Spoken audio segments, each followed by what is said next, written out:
কুড়িগ্রাম থেকে যুক্ত হচ্ছেন আরেক সহকর্মী গোলাম মাওলা সিরাজ। আমরা শুরুতে একটু আমাদের সহকর্মী বকুলের কাছ থেকে জেনে নেওয়ার চেষ্টা করব সেখানকার পরিস্থিতি। বকুল।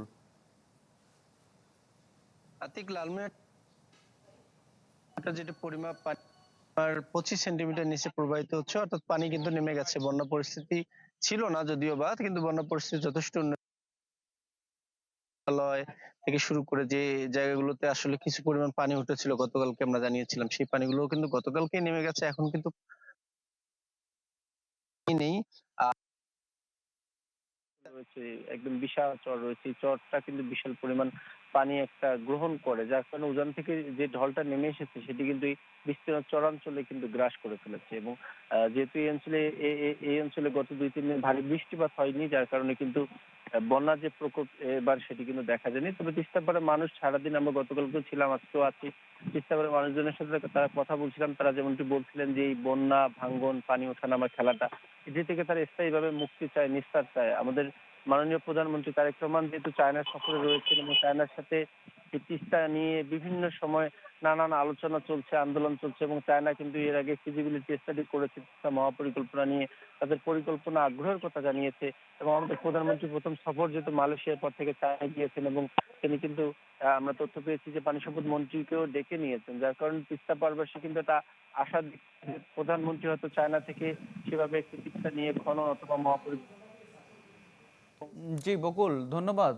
আপনি থাকুন, আমরা একটু আমাদের আরেক সহকর্মীর কাছে চলে যেতে চাই কুড়িগ্রামের পরিস্থিতি জানতে।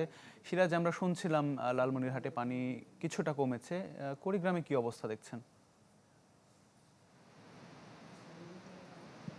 দেখ, কুড়িগ্রামের যে নদ নদীর পানি বাড়ছিল সেটাও ঠিক লালমনিরহাটের মতো। নদ নদীর পানি কিন্তু কমতে শুরু করছে, কল্লার পানি কমছে, ব্রহ্মপুত্রের পানি হচ্ছে বাড়ছে না, আবার কমছে না, একটা জায়গায় অবস্থান করছে।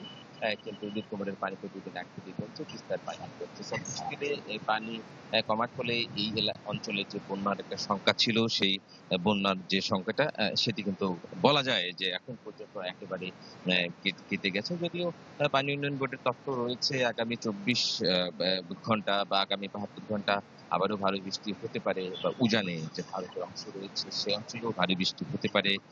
আর যদি এই অঞ্চলগুলোতে ভারী বৃষ্টি হয় তাহলে আবারও হয়তো এই নদ নদীর পানি বাড়তে পারে। তবে আপাত দৃষ্টিতে হচ্ছে যে বন্যার যে সংখ্যা সেটি এখন করা হচ্ছে না। তবে এই পানি নামার ফলে যে বিষয়টি সৃষ্টি হয়েছে, আমরা গতকালও বলেছিলাম যে বেশ কিছু জায়গায় নদ নদীর ভাঙন দেখা দিয়েছে। সেই জায়গার অনেক মানুষই কিন্তু বিপাকে পড়েছে।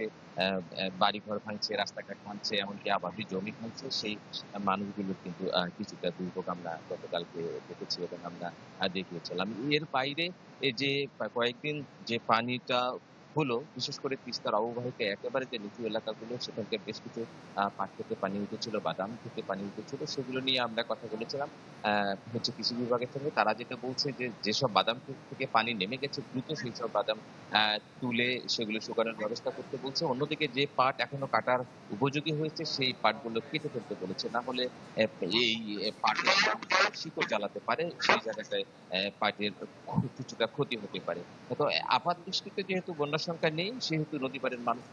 জি, অনেক ধন্যবাদ সিরাজ আমাদের সাথে যুক্ত হওয়ার জন্য। দর্শক, উত্তরাঞ্চলের নদ নদীর পানি বৃদ্ধির খবরাখবর জানাচ্ছিলেন আমাদের সহকর্মীরা।